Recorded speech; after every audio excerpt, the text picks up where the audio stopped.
All right, well, let's hop into it. So again, today we're discussing industrial ergonomics as a method to developing best practices, and we're just going to be using a case study approach today, okay? So just for a little overview of what we're going to be discussing, we're going to talk about a quick introduction to best practices, what they are and how we develop them, or how you determine one is a best practice. We're going to talk about our case population, which is a group of rod busters. We're going to kind of briefly go over the difference between biomechanics versus ergonomics. We're going to talk about how we collected our data. We're going to go over work group culture really quickly. Sorry, guys, I'm just going to save some bandwidth here. And then we're going to talk about the solution we identified in our field trials. And then we're just going to talk really quickly about implementation. Okay, so we're jumping right in. Introduction to best practices. So the National Institute of Standards and Technology describes a best practice as a procedure that has been shown by research and experience to produce optimal results, and that is established or proposed as a standard suitable for widespread adoption. So I really want you to understand this definition. When you're looking at a best practice, you need to have a really good way of documenting and sharing this best practice and explaining why it's a best practice and what the outcomes are, what you're trying to solve and what the outcomes are that they can expect. So there's, we work in the industrial setting, there's a lot of kind of cult knowledge, right? And there's a lot of stuff people just know because of their experience. But a lot of that doesn't become best practices because either it doesn't kind of meet that barrier of optimal results, or honestly, a lot of the time, it's just not documented well enough to be adopted on a larger scale. So best practices a lot of the time is taking kind of what people know is right, documenting, well, first validating that that is the better way to do it, and then being able to adequately document that. And that's a bit of what we did here. So when we're looking at a best practice, you might be wondering, how do I know if my practice is best or not? So these are going to be kind of your three buckets. I'm so sorry. I forget I'm sharing my whole screen. These are your three buckets that you're looking at when it comes to work being done. So first thing, you're looking at quality, right? Quality is, are we meeting the specs? Are we meeting the expectation for our product?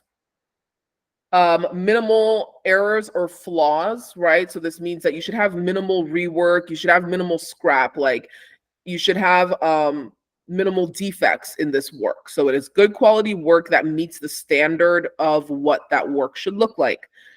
Your next bucket is going to be cost. A lot of things go into cost. So this is going to be your materials, the tools and machinery you require to create or produce, and your labor costs. That's a lot of the time what people are looking to cut down on. So that's another bucket. And then your third bucket is going to be safety. This includes things like property damage, right? Or damage to materials or equipment, or even your facility, injuries or loss of life. And then liability insurance, things that create a liability risk that can be, other incidents or mishaps that can happen that the company is going to be responsible for, which kind of falls into your cost bucket. So these are going to be kind of the three areas of the work that you are looking at: the operation of this work and that it's done right, how much it costs you to get it done right, and whether anyone got hurt in the process or there were any unexpected costs incurred in the process of doing this work. Being able, if you are scoring, checking all these boxes off, like it's better quality, it's better cost, and it's safer, you're probably looking at a best practice. Okay. All right. So I wanted to just talk really quickly about where in the work we look when we are kind of determining how to get our practice as great as possible, okay? And I say for that, it kind of follows your hierarchy of controls. For those of you who are familiar with that concept, you're going to want to be as early in the beginning of your work as you can. That's why there are a lot of best practices around bidding processes, right? Design and architecture, Even best practices around project management and how you adequately make sure that a project is understood and clearly staffed. So you want to be as early in the process as you can get. So if you can be in that initiation and planning phase for where you inject that best practice, you're going to be able to have more better effects and a higher impact down the line. Now, a lot of the time, we're going to find ourselves in that execution phase, right? Especially in our role as industrial athletic trainers. We're typically looking at the work as it's done. Sometimes if we get lucky, we can be a part of that planning process, but you're usually looking at how that work is being executed. So you're typically going to be using engineering controls, administrative controls, PPE as your best practices. Okay. And then further down the line, monitoring, controlling when people are already working and the execution is already predetermined, you're very much relying on things like coaching people to do things the right way or PPE to protect them. And it's going to be very difficult to have a good quality best practice. And then rework is typically, you're kind of already in the cost thing. So we really want to stay in the planning and execution phase of our work. And so for this, we were in the execution phase. So first thing we're going to talk about really quick are rod busters. If you do not know what these guys are, they're a trade that specializes in constructing structures of reinforced steel to support concrete formations on construction sites. Okay, so think Empire State Building, think of a bridge, think highways, roads, most of your skyscrapers, really any of your skyscrapers, these have reinforced steel in them, and that means that it was made with these kind of rebar formations. This work is extremely physically demanding. These guys throw tons of steel a week, okay? On some of these jobs, an individual can throw a ton of steel by themselves, maybe more in a day. So that is very, very debilitating work. And it's extremely deadline oriented. So rest and recovery is often very insufficient for these guys. They'll very commonly work through breaks, work through lunch, just to get the steel structure complete, because this kind of trench you're looking in right now, where they've built this steel structure, there is actually going to be concrete poured over it, right? That's why we put in rebar. So typically their deadline is when those concrete trucks are showing up with mixed concrete ready to pour it in there. They need to be done by that. So for those of you who are not familiar with these guys, I've put in a couple of videos for us to be able to kind of get a view of their work. If my computer is working with me. Whoa, it said no ma'am. Hold on. I'm so sorry. I promise these worked when we tried them out. What am I don't. Sorry, guys. Give me one very brief second. Figure out what I've done wrong. This did work when we did our practice run through. So it did, and my main concern is that this one's not working because we need that. Okay. All right, guys, we are going to take a 5-second break. Let me make sure that this is operating the way I need it to. Again, I really apologize. This is not correct. So sorry. Let me figure this out. Are there any questions so far? Or am I just explaining everything that well? Okay, looks like it.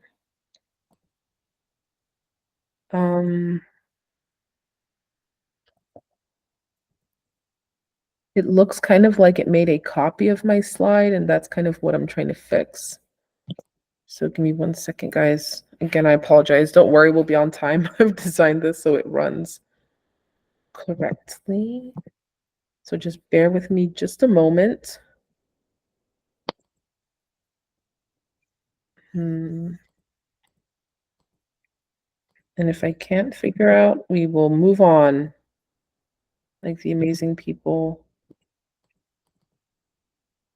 we are. Yeah, so it's not working. That's disappointing. Okay. I'm going to pivot and I will show you guys on YouTube. So I'm sorry about that, but let me pull something for you guys real quick.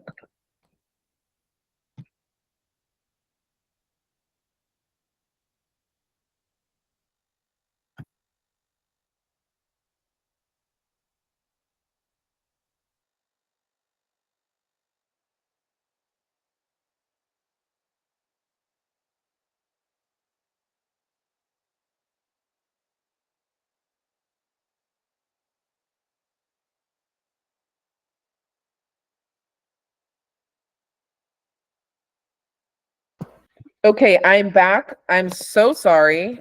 But I'm gonna show you guys a quick video on YouTube, and hopefully that I need you guys to understand what this work is, or else the rest of it's just not gonna make very much sense. Okay, so we are going to look at a YouTube video very quickly. So bear with me 1 second.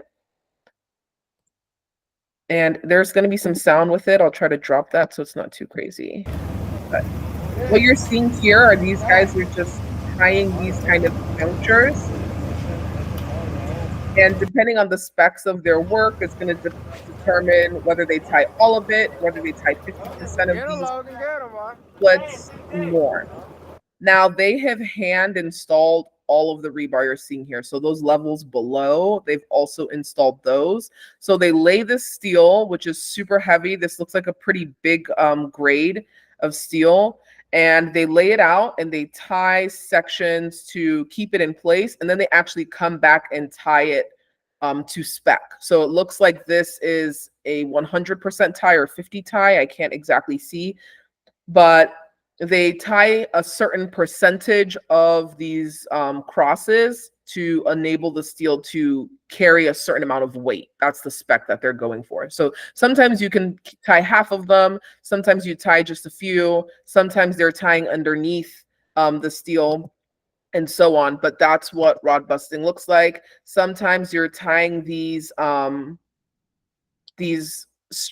rings they tie where they might actually have to crawl inside of them and tie them, but all of this is typically moved by hand. So hopefully that's enough for us to feel like we have a decent idea of the work. Again, I apologize, guys, that that didn't work when I was trying to show mine, but hopefully you have an idea of what they do and we'll be able to jump back into it.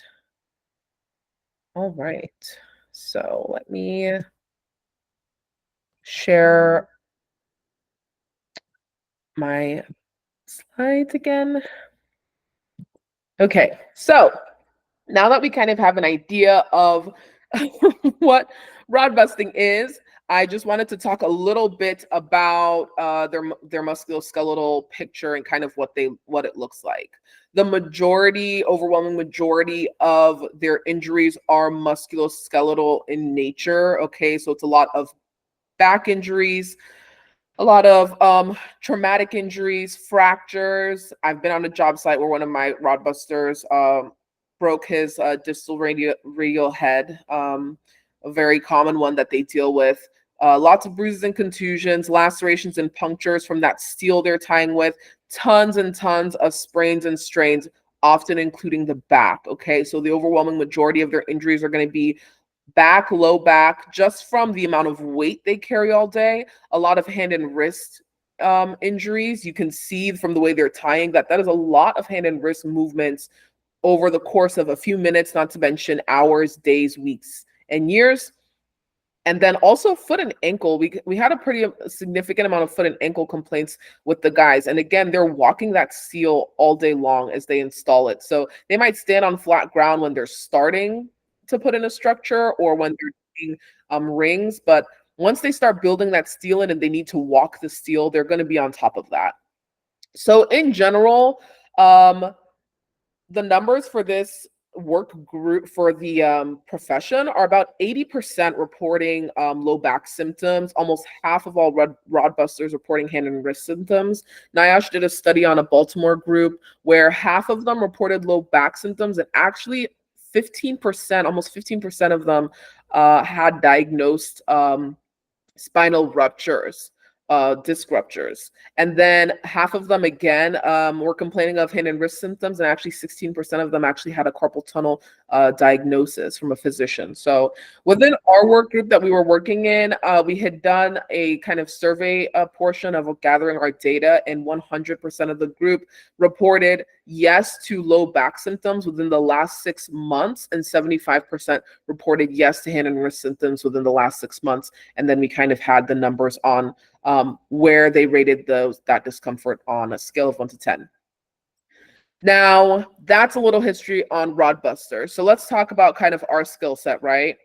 Well, you have biomechanics versus ergonomics. You know, sometimes these are used interchangeably, but they're not exactly interchangeable. So biomechanics is really looking at the study of how these anatomical parts of the body work to produce movement and how they interact with each other to produce that movement, right? It's very much on that person scale. While ergonomics is looking at how well that person is interacting with its environment. So the workplaces and products and systems around them. Okay, so again, like, you're looking at understanding how the person is interacting with the environment, and you're using biomechanical principles to adjust that interaction and make it biomechanically sound so that we can do these things: prevent musculoskeletal disorders, improve quality of life, work more efficiently, and retain our workforce better. Okay, so with this group, we sought out to do just that. Armed with everything we know already, we were looking at how are we going to gather data on this group and to be able to have a factual basis for the work that we were going to do. And we chose to go the ergonomic route. Now, there's lots of options when it comes to ergonomics, right? We've got wearables out there. You've got camera, motion sensor. You've got camera analysis. You've got manual forms of ergonomics, and you've got a lot of options in between that. So for us, we chose to go with manual ergonomic assessments. We went with the Human Tech ergonomic assessment, which turned into kind of the ErgoVision that Velocity HS does, if you guys use that tool on your job sites. Now, part of the reason we went manual with this is with the type of construction we were doing, it is very sensitive area, and they get very iffy about video cameras all over the place. So it's hard enough to take pictures, even harder to collect video data. So we decided to just go with that. Now, while we were collecting the data, again, we got a lot of numbers on these guys. So just here are some examples of some of the things we were seeing with the hand and wrist. Again, you saw them tying. They're going to cover all of these movements here, okay? And then the amount of repetition, a big thing that we saw were that your really fast rod busters actually had even higher risk scores. They were a risk rating of high, not medium, because they just had way more repetitions than the guys who were a little bit slower, even if it wasn't much of a difference. Elbow, a lot of forearm rotation, right? When you look at how this guy is tying, they're always going to have that kind of crossover there. And then we kind of looked at the shoulder girdle and the work they were doing with that. And a big thing for us was the shoulder shrug when they're in full trunk flexion. So you're bent over on the ground and you're tying, but especially in this scenario, you're looking at this guy here. He's not just like tying like a bow on a gift, right? He actually is pulling up on that rebar to ensure that it's tied tight enough, because you're tying for tension. This structure needs to hold weight. So you actually need to apply a lot of force when you're tying, or else your ties are too loose and then you don't pass inspection. So he is pulling up on this grid structure, which means he's bearing the weight of that section of the rebar and the other sections around him that are tied. So we would see a lot of this shoulder shrug that was applying a lot of tension on the spine for how long they're bent over like that. And that was really what we started thinking about and started counting and calculating how much time these guys were spending bent over under tension. Then another thing we were looking at, and this was a bit more of an administrative control, you would think to just coach this thing away, right? Like, hey, tie between your legs instead of unnecessarily giving yourself this side bend or this twist that the guy on the right is doing when you're already now applying a shearing force to the spine, which is already under tension from you bent over lifting up on this grid. So that was really what we started, what we focused on for these guys was the majority of their work is done tying the rebar. They put the rebar in place and their mechanical means and things we've explored there. But when it really comes to where they spend 60% of their day, they are bent over tying. And over time, what you're going to see with rod busters is just the erosion of the disc, and this disc becoming unhealthy over time just due to how long they spend carrying forces through this disc. So again, we kind of went through this information. I collected a lot of the data with these guys, spent a lot of time literally in the trenches with these guys, learning from them, learning about them and observing. So our work group was E&R Reinforcement. They're a family-owned rod busting group out of Central Virginia. They have been in the business for 2 years. A lot of these guys, have come from other rod busting companies like Magic Steel and a couple other local ones. And they joined this family-owned company. Their crew on our site, our work group, was 12 rod busters, or barilleros, as you'll call them, or they call themselves a lot of the time. And the majority of them were from Mexico and Guatemala. Average experience in this group was almost 6 years rod busting. And the average age of this group was just over 36. Okay, so half of these guys were not spring chickens, all right, especially when you consider the kind of work that they're doing. Now, this group, when we asked them, you'd ask them individually, oh yeah, has anyone ever gotten hurt at the company? Have any of you guys gotten hurt? No. They all said, no, we've never had an injury. And actually, when we did our workshop with these guys, which you saw in that last picture was me leading a workshop with them, I asked them to raise their hands of how many of you know guys who used to be rod busters and are no longer rod busters because they got injured too badly. And every single one of them raised their hand. So they're well aware of how this kind of work ends up. All right. But when we went ahead and went through each body part and showed them our results of looking at them and assessing their ergonomics and kind of talk about the risks we saw, we would ask them, the last 6 months, have you had any musculoskeletal symptoms in this body part, like injury, pain, or discomfort beyond normal soreness? And so you see down there the answers of how often they said yes and how often they said no.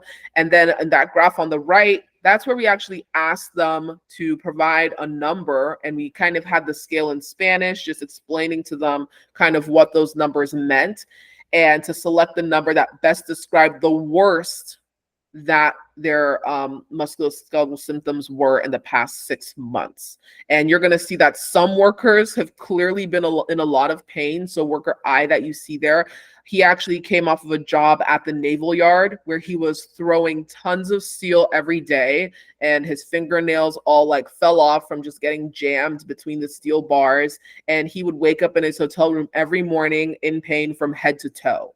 But if you ask this guy if he's ever been hurt, he tells you no injuries ever. Okay. So when we started looking at solution identification, we kind of looked at things that these guys were already doing, and we kind of tried to rank them and where in the hierarchy are we falling in. And we saw a lot of PPE, a lot of administrative controls. That is a favorite in construction, is just telling people to work a different kind of way. We saw some engineering controls, like those steel horses that you see over there on the right, to kind of keep things at eye height and also make it easier to do the work. That was mostly for speed. And that was really about it when it came to engineering controls. So we went out looking for what engineering controls were available to help these guys with their work. And we actually settled on the Max twin tire, which is what you see here. And I'm going to show you guys a really quick video of this because this you guys do need to be familiar with. So we're just gonna watch a really quick introduction to this tool. It only takes a couple seconds. I knew it wasn't gonna work, so I've already pulled it up on YouTube. Okay, I am prepared this time. So here we go. At Max, we've been developing innovative tools for the construction industry for decades. In 1993, Max changed the steel reinforcing industry with the introduction of the world's first battery-operated rebar tying tool. The Max rebar tire has forever transformed job site safety and productivity for iron workers. Now, Max is raising the bar again with its new rebar tire, the Twin Tire RB441T. The Twin Tire can tie rebar with greater efficiency than ever before. The Twin Tire's name comes from its innovative dual wire feeding mechanism, which increases its tying speed and improves job site productivity. Its low power consumption design and higher capacity battery gives the Twin Tire the ability to tie 4,000. All right, that's enough of that. So hopefully that gives you a pretty decent understanding of the tool that we decided to introduce to this population. Now, I was lucky enough to have the ability to actually get my hands on some of these with some thankfully grateful connections that came in the mix and being able to develop a relationship with the company. We reached out to them and they seemed a little hesitant, but then I won them over with my charm, as we have to sometimes.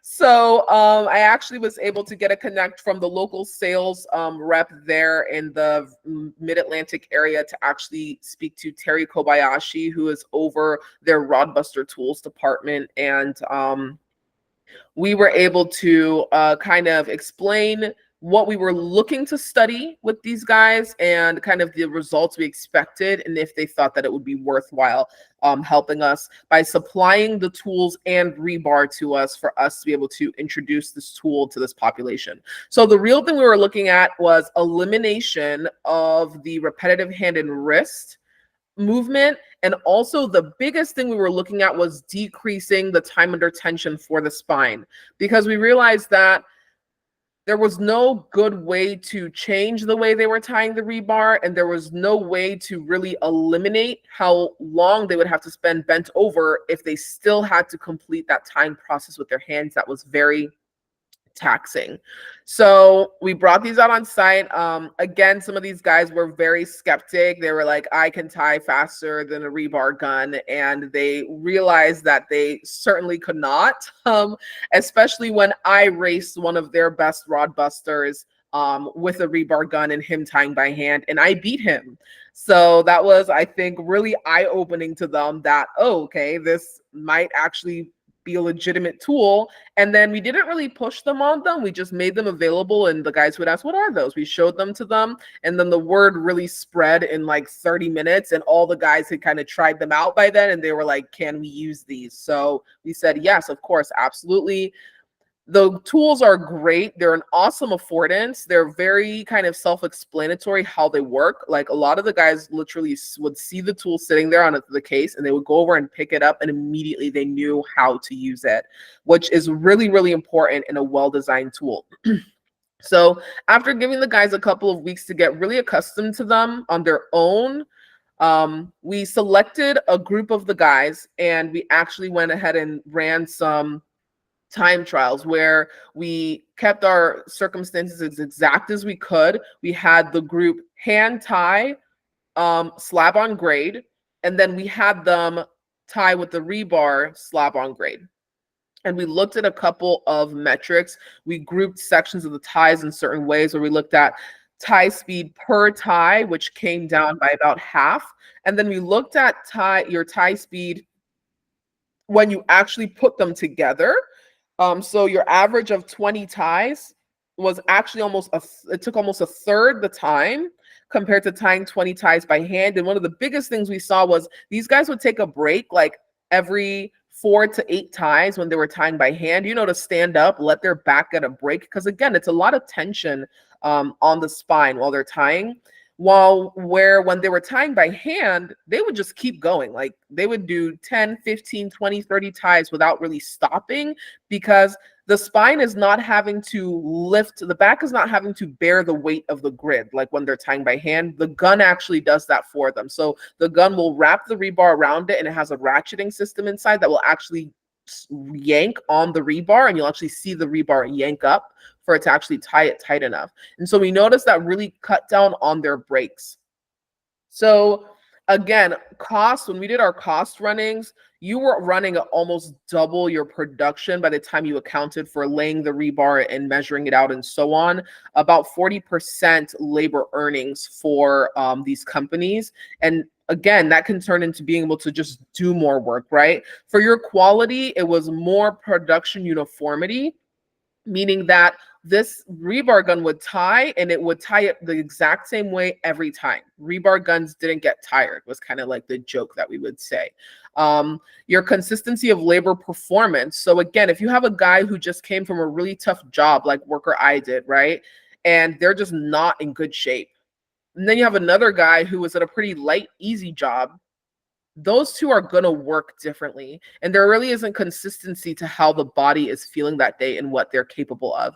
I'm on a job here where we're expanding the UTSA campus downtown, and I was at work, and I had one of the rebar guys came up to me last week or the week before, and he said, my back hurts. And this was in the morning after stretch and flex. And if a construction worker tells you that their back hurts, you need to lay them down, is essentially what that means, because these are not individuals who are going to complain or tell you anything's wrong with them. They're in pain all the time. And he was struggling even to lay on the treatment table for us to get a look at him. But he, again, I told him what was going on. He was having some SI dysfunction. It seems like he'd been dealing with it for a couple of years, and we were kind of making a plan for how to calm his symptoms down in the moment and then make a plan to deal with it in the long run. But again, he got off that table, put his belt on, and he was like, I'm going back to work. And he went out there and he went back to work. We actually ended up putting a STEM unit on him the next day because he was just in so much pain. But these guys are going to work regardless. So a big thing we saw was quality. You can't really determine your consistency of your labor group and what shape they're in and how they're going to be working that day. And then huge safety risk. Obviously, we saw great ergonomic risk reduction. Biomechanical load, again, for the thoracic and lumbar spine was a big thing that we were looking at. And then because the gun automatically pushes the ends of the steel down into the tie when it's done, you actually have a minimization of your laceration and puncture risks, which if you've ever seen guys tie rebar, they just tie them and you just have like spikes of, wire ends just hanging out all over the place. And if you walk too close to the steel, you can actually cut yourself. And that doesn't happen with the rebar guns. So another thing we looked at was benefiting on an individual level. Because again, some guys are like, I'm too good at tying rebar. I don't need a rebar gun. So subject A, if you look at subject A's numbers, is just like a bit of a, they tie an average by hand of 5.5 seconds per tie with a variance of a second with the twin tire. So the first time they picked it up, they were struggling to use it because we were tying on grade. We were not chaired this rebar, which that might not mean much, but essentially the rebar was laying on this protective wrap that they have, and the wire kept hitting the wrap. So he was having a bit of an operational error with it. So it was slowing him down, but he was still already faster than him tying by hand. We coached him a couple times, just literally 2 minutes of explaining to him like how to angle it to be able to move more quickly. And look at that red one, like instant, that variance came down. This work became very consistent, became very predictable, and became much faster.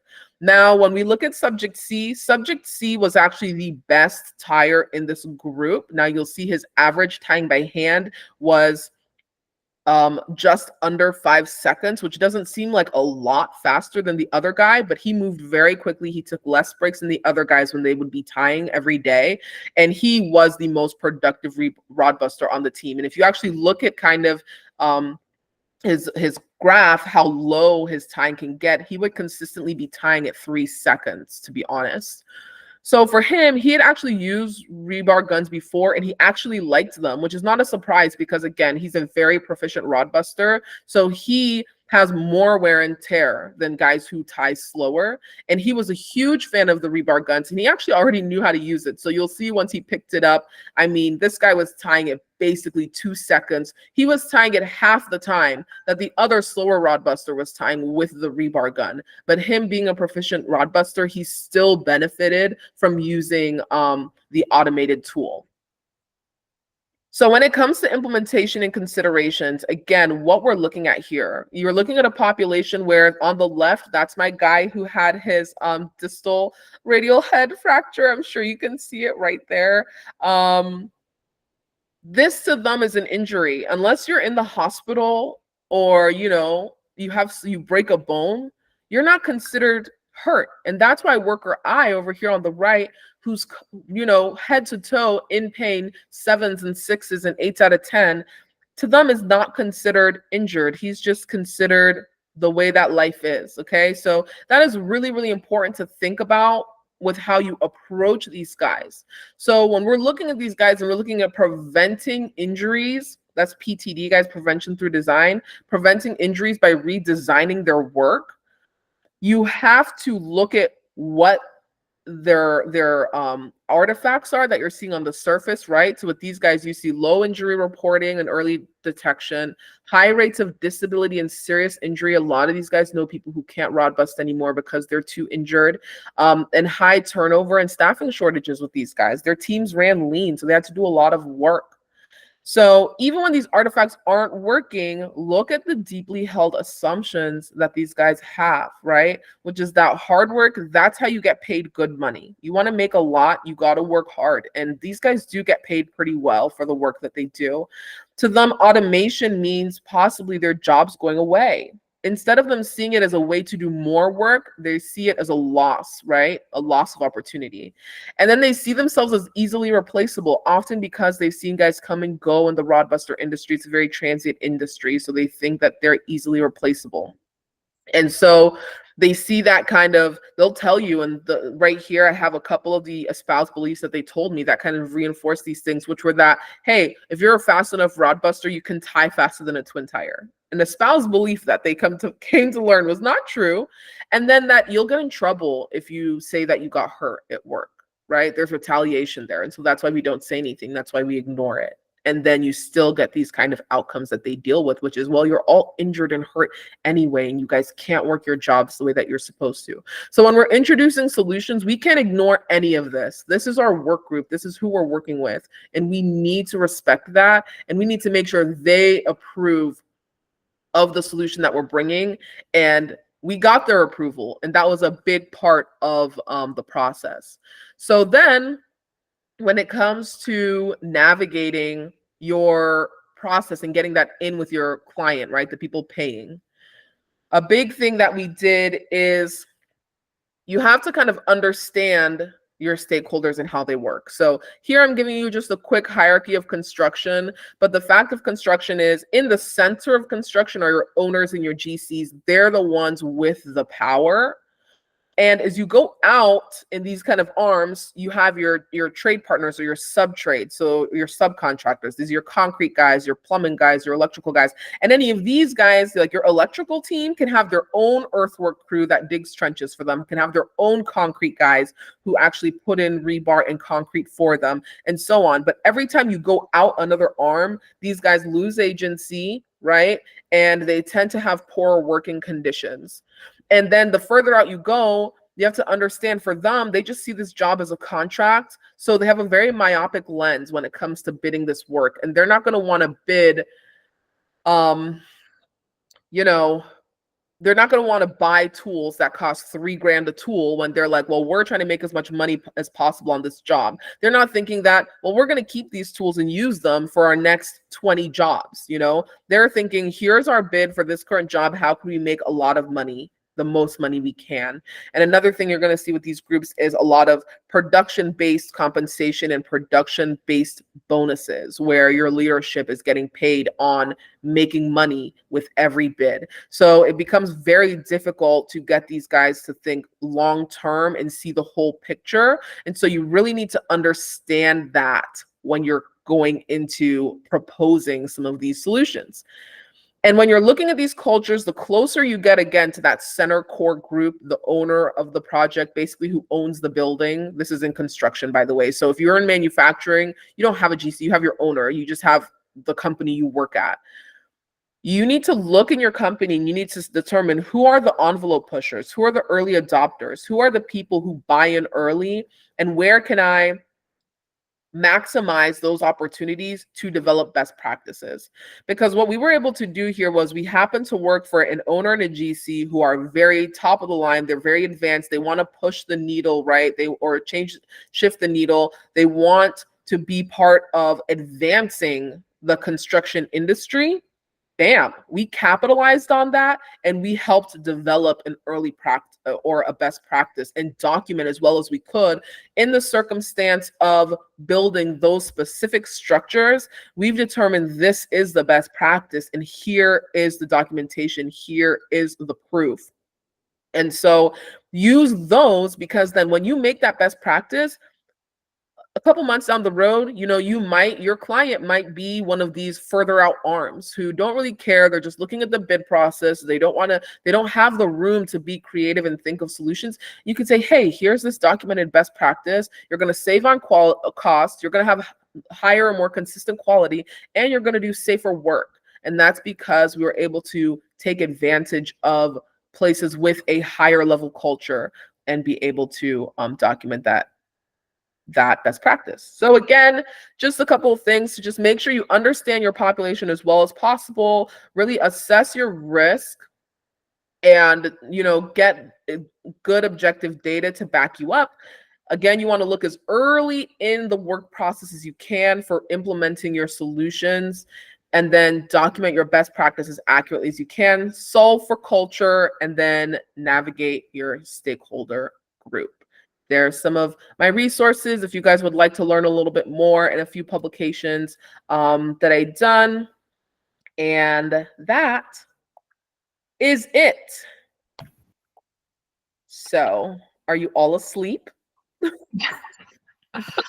do have a question here. Bill White asks, did you say the rotation with the tying, so when they're hand tying it, the correction was an admin control? No. Okay. Bill, you wanna unmute and tell me? Yeah, I think it was. I think when you were talking, I think it's slide 12 or 13. Okay. When you were talking about the rod busting between the legs versus off to the side. Oh, and yes. the correction. So I found it out as I listened more, but yeah. So I think it referred to that correction as an admin control. Yeah, so telling someone, right, that to me, ergonomic coaching, job coaching is an admin control. So if you tell someone you're doing this incorrectly, I want you to do it differently, you're basically telling them doing it that way is going to hurt you. And I'm telling you, this is the way you need to do it. Now, some people think administrative controls need to have some punitive thing, like it's an official policy. You must tie rebar between your legs.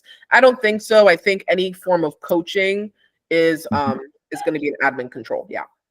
So coaching, any reference materials, placards, anything that is at the job site showing signage. Exactly. Yep. Excellent. Thank you.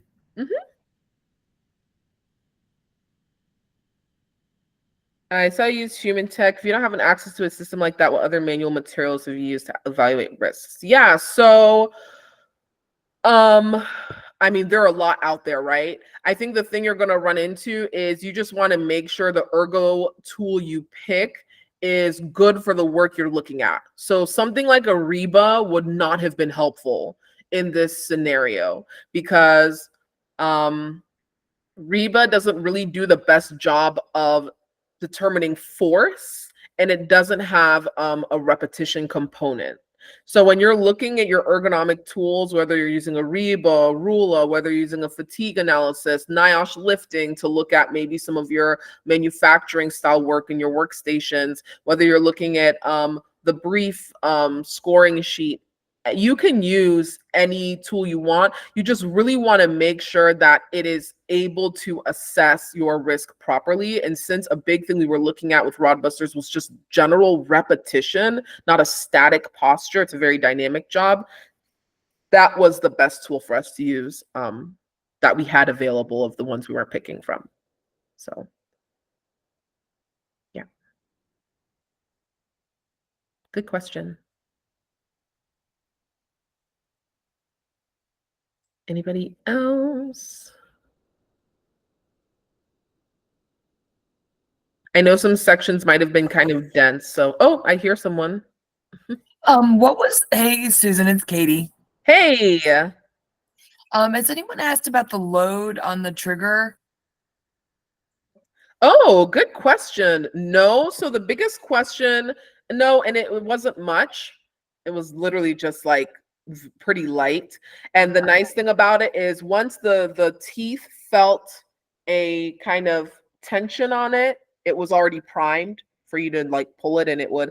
I honestly suggested to the company they make one where just setting it on rebar would make it tie. But so no, nobody asked about that. I'm sure an administrative control like switching hands would be a good idea. The biggest question we got was actually the weight of the rebar gun. So the rebar gun was like 6 pounds, 5 or 6 pounds. So it obviously, compared to them just tying with a pair of pliers, that was the big question we got, was like, you know, whether it was heavy or not. And that's something you want to make sure, guys, when you implement solutions or suggest solutions. If there are new risks introduced, right, or you have kind of things that are different than before that could be seen as an issue, you need to make sure you identify that and you address that. It's not always that you fix it. We were just like, yeah, it's heavier. The job is still better for you. We've calculated and it's still better to use the gun that weighs a few pounds and do it this way than you doing it with the pliers. So you don't always have to fix that problem. You can just say, yep, we also recognize this is a new situation, but the overall risk is lower. So yeah. I was just gonna say thank you. Number one, great presentation. And Susan, I think I heard you, maybe it was through LinkedIn or Twitter somewhere down the road, that sometimes you don't take away people's pain, but you decrease it. You allow them to work in a better way. And the pain scores obviously showed that these workers are in a lot of pain. And so sometimes the goal isn't to get to 6, 7, 8, or to 0. It's right. Maybe to get it down to 2, 3, or 4. Could you kind of talk to that? Yeah, absolutely. So a great way to talk about that is we did not address the fact that these guys have to carry this rebar and place the beams, right? You want to talk about a huge instance for injury. That is one. And that's about how they spend the first 20% of the day is actually putting in the grid as you see it, and then they go back through and start lifting and tying it in.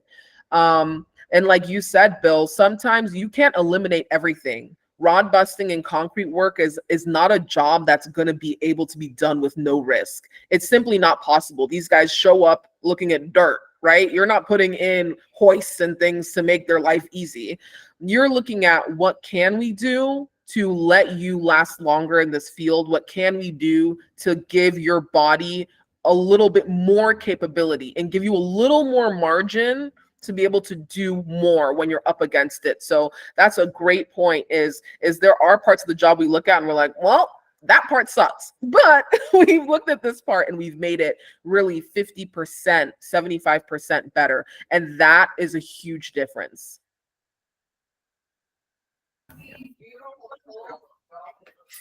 Awesome. Okay.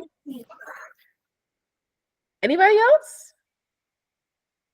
Wow. Okay. I'm glad. I thought I'd have a million questions and I don't. So that means it was very thorough, I thought.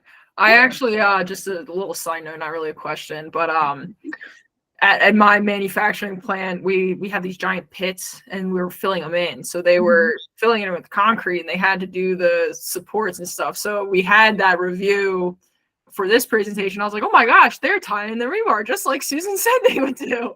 And I went over there and I kind of watched it a little bit. And they were hand tying, and it wasn't a big area by any means. Right.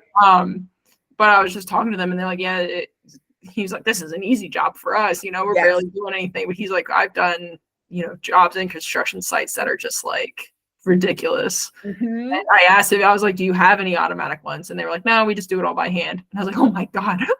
Yeah. terrible. It's slowly changing. The highway and the bridge work guys use the guns because their work is very straightforward. You're making miles of bridge. You can do this the hard way or you can do it the easy way. Now, your guys who are doing some of these kind of building jobs are a little different. Tiny jobs, they're often, going to tie by hand. And another thing we talked about was sometimes you have to make very unique structures. You know, you're tying around another existing column, or you have to do specific ties that, hey, they have to be done by hand. And that's what we talked with our guys is we're like, these guns cannot replace you. What you do is an art to me. It's these gigantic steel structures. They're so beautiful and incredible. And I said, no, nothing's going to take that away. This is just a tool to help you. The monotonous sections where you have to tie 2,000 ties and they're all just snap ties, let that thing do it for you in a third of the time, you know? And so that's really cool. And I love that you were like, I know exactly what work you're doing. Yeah, I was like, wow, that was great timing for all of that. That's awesome. For everybody else, though, I dropped a link in the comments. If you want to receive your CEU certificate, fill out that form there, and you should be able to do that. So that link is in the comments. Please fill that out. Woohoo. Thank you so much for hanging out with me, guys, and working through my technical difficulties with me. And I'm so glad that you're all here, and I hope you guys make some cool, awesome connections at VNS today, and you develop some cool friendships, and you learn a lot. That's why we made this space. So rock on, everyone. Thank you. Thanks, Tennille. Thanks for coming to my talk. It's good to see you. You too. Those of you who don't know, Tennille was my preceptor in my AT program. That means she saw me in the morning before anyone else had seen me. I know she was like, this child ain't gonna make it. But I did. I made her come in at like 7 a.m. It was a She did great. Yeah, You're aging me, Susan. You're aging me. You literally look exactly the same. I think I was just talking with Chris about this actually. Were you with Amy, I think? Mm-hmm. I was like, they do not look like they've aged a day. I feel like COVID alone aged me like 30 years. You know, it's one of those things that when you are having fun and you love what you do, I feel like it helps. I have smile wrinkles now, Susan. Those are good wrinkles to have. There you go. That is a quote for VNS 2024. So I'm gonna write it down. Yes, both Chris Proctor and Susan came from the same program. So very neat, very awesome leadership we have here for sure. Yes. Thank you. Awesome. All right, everyone. I will let you guys go. Have a fantastic time, and I will see you guys in the Discord. All right. Bye, everyone.